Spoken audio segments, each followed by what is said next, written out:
Welcome to social post. నేను Nihal. So, ఒక working పర్సన్‌కి లిక్విడిటీ ప్లానింగ్ అనేది ఇంపార్టెంటా? లేకపోతే అందులో చాలా అవసరమా? ఇంకోటేంటంటే తను ఏదైతే అసెట్స్ బిల్డ్ చేయడం మంచిదా? లేకపోతే లిక్విడిటీ ప్లానింగ్ చేయడం మంచిదా? దీని గురించి ఎక్స్‌ప్లెయిన్ చేయడానికి చంద్రశేఖర్ గారు ఉన్నారు. AMFI register and mutual fund distributor. ఒకసారి సార్‌తో మాట్లాడదాం. Hello sir. Welcome to social hi. Post. Sir, ఇప్పుడు ఒక వర్కింగ్ పర్సన్ ఉన్నారు.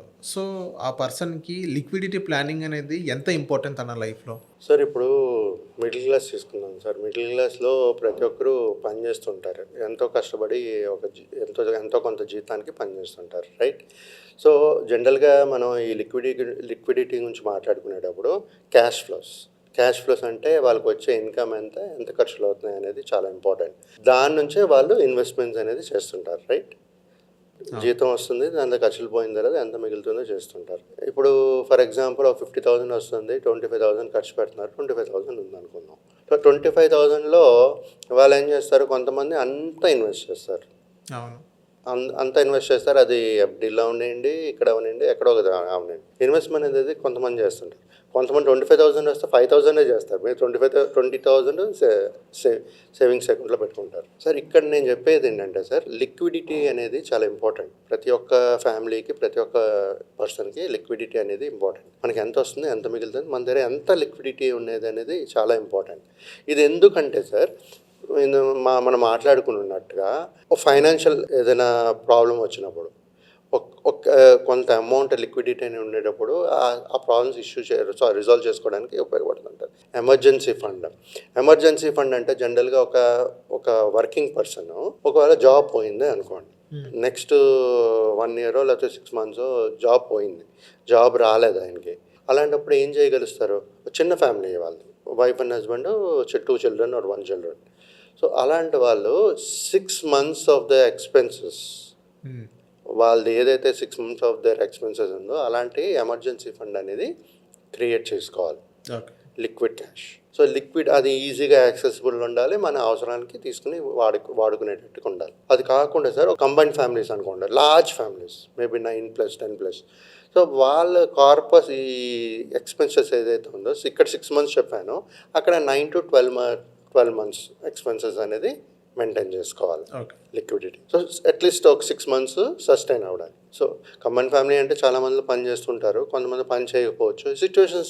సిచ్యువేషన్ మారిపోతుంటుంది. మరి ఇన్ జనరల్ మనం మాట్లాడుకుంటే ఒక 9 to 12 months ఎక్స్పెన్సెస్ ఏదైతే పర్ మంత్ ఎక్స్పెన్సెస్ ఏదైతే ఉంటుందో 12 months అనేది ఒక లిక్విడిటీ అనేది మెయింటైన్ చేసుకుంటూ ఉండాలి. సార్, ఇప్పుడు షార్ట్ టర్మ్ మనం ప్లాన్ చేస్తుంటాం కదా.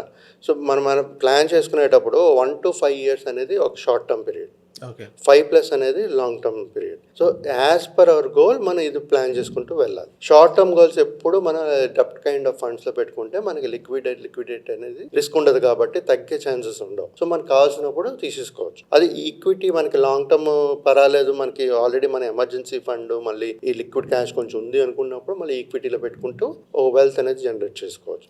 బట్ లిక్విడిటీ అనేది చాలా important for a working person. ఎందుకంటే వాళ్ళ జీతంతోనే బతుకుతారు కాబట్టి మేబీ వాళ్ళకి ఆస్తులు పాస్తులు లేకపోవచ్చు. లేనప్పుడు ఈ లిక్విడిటీ అనేది చాలా ఇంపార్టెంట్. ఇది కాకుండా సార్, ప్రతి ఒక్క వర్కింగ్ పర్సన్కి పర్సనల్ ఫ్యామిలీ హెల్త్ ఇన్సూరెన్స్ ఉండాలి, ఓ టర్మ్ ఇన్సూరెన్స్ ఉండాలి. ఇవి 2 ఉంటేనే వాళ్ళ ఫ్యామిలీ అనేది ప్రొటెక్టెడ్గా ఉంటుంది.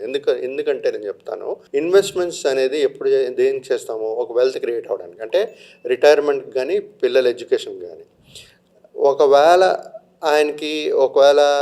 అదే ఫ్యామిలీకి ఇప్పుడే స్టార్ట్ చేశారనుకోండి ఇన్వెస్ట్మెంట్స్, ఒక 2 years తర్వాత ఏదైనా అయింది, ఫ్యామిలీలో హాస్పిటలైజ్ అయ్యారు, వాళ్ళకి కావాల్సింది హెల్త్ ఇన్సూరెన్స్ లేకపోతే మీరు ఇన్వెస్ట్ చేసిన అమౌంట్ మొత్తం తీసి ఈ హాస్పిటల్ బిల్స్కి కట్టేస్తుంటారు. సో అక్కడ మీ రిటైర్మెంట్ గోల్ ఎఫెక్ట్ అయింది.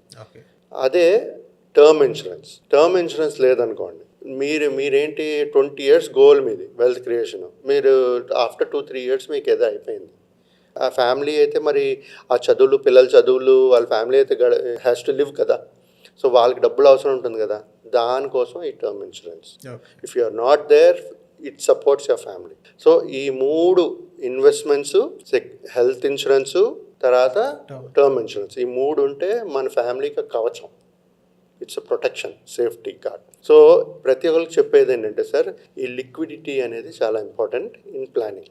ఓకే. ప్రతి ఒక్కరూ ప్లాన్ చేసేటప్పుడు, ఇన్వెస్ట్మెంట్ చేసేటప్పుడు లిక్విడిటీ అనేది కూడా కొంచెం పెట్టుకుంటూ ప్లాన్ చేసుకోవాలి. ఓకే. మన సార్ ఇర్రెస్పెక్టివ్ ఇప్పుడు ది మీరు గోల్స్. ప్లాన్ చేసుకోవాలి అని చెప్పారు. ఓకే. ఒక మ్యారీడ్ పర్సన్ అనుకున్నాం. ఒక అట్‌లీస్ట్ ఒక 23, 24 ఇయర్స్ అప్పుడు మ్యారేజ్ అయింది అనుకుందాం. సో, ఆ వ్యక్తి ఎప్పటి నుంచి ప్లాన్ చేసుకోవాలి? ఈ టర్మ్ ఇన్స్యూరెన్స్ కానీ ఇప్పుడు నార్మల్‌గా? ఇక్కడ సార్ నిహాల్ గారు, ఇప్పుడు జనరల్గా ప్రతి ఒక్కరు చేసేది ఏంటంటే, ఒక కంపెనీలో పనిచేస్తున్నారు, నాకు హెల్త్ ఇన్సూరెన్స్ ఉంది, గ్రూప్ హెల్త్ ఇన్సూరెన్స్ ఉంది, కంపెనీ హెల్త్ ఇన్సూరెన్స్ తీసుకోరు. ఒక 50, 55, 60 ఇయర్స్కి వచ్చినప్పటికీ అప్పుడు రియలైజ్ అవుతారు, నాకు 60 ఇయర్స్ తర్వాత నాకు హెల్త్ ఇన్సూరెన్స్ కవర్ ఉండదు కదా, కావాలి నాకు, నేను తీసుకోవాలని. సో అక్కడ వాళ్ళు ఆలోచించేది ఏంటంటే, నేను డబ్బులు వేస్ట్ కట్టాలి కదా, నాకు కవరేజ్ అక్కడ వస్తుంది కదా. కానీ మనకు కావాల్సినప్పుడు ఒక హెల్త్ ఇన్సూరెన్స్, టర్మ్ ఇన్సూరెన్స్ ఇవ్వరు. ఎందుకంటే ఒక హెల్త్ ఇష్యూస్ ఏదైనా ఉందనుకోండి, రిజెక్ట్ చేసే ఛాన్సెస్ ఉంటాయి. సో మీరు ఎప్పుడైతే యంగ్ ఉంటారో, హెల్తీగా ఉంటారో అప్పుడే తీసుకోవాలి. Okay. It has to be. ఎందుకంటే మన standard of life maybe 60 years ఇప్పుడు ప్రస్తుతానికి చూసుకుంటే 80 ఇయర్స్ వరకు, 85 ఇయర్స్, 90, సంబడి 100 ఇయర్స్ కూడా బతుకుతున్నారు. సో లైఫ్ ఎక్స్పెక్టెన్సీ అనేది పెరుగుతుంది. సో 60 ఇయర్స్ తర్వాత మనకు కవరేజ్ ఉండదు రిటైర్మెంట్ అయిన తర్వాత, ప్రైవేట్ ఎంప్లాయీ అయితే. అప్పుడు ఏం చేస్తారు? సో ఆ ముందు నుంచే తీసుకుంటే మీకు ఫ్యామిలీ హెల్త్ ఇన్సూరెన్స్ అనేది మీరు కంటిన్యూ చేసుకుంటూ వెళ్ళొచ్చు. టర్మ్ ఇన్సూరెన్స్ కూడా అలాగ కవర్ ఉంటుంది. మీ అంతలోపు ఏమవుతుందంటే, మీ ఫ్యామిలీ, మీ పిల్లలు అందరూ పెరిగి ఎదిగి they'll get in to jobs. Okay. So ఆ విధంగా ప్లాన్ చేసుకోవాలి సార్ ఎవరైనా సరే. ఇప్పుడు ఇలాంటి లిక్విడ్ ఇన్వెస్ట్మెంట్స్ కానీ, లిక్విడ్ ఇల్లిక్విడ్ అసెట్స్ మనం మేనేజ్ చేసుకుంటూ ఉండాలి.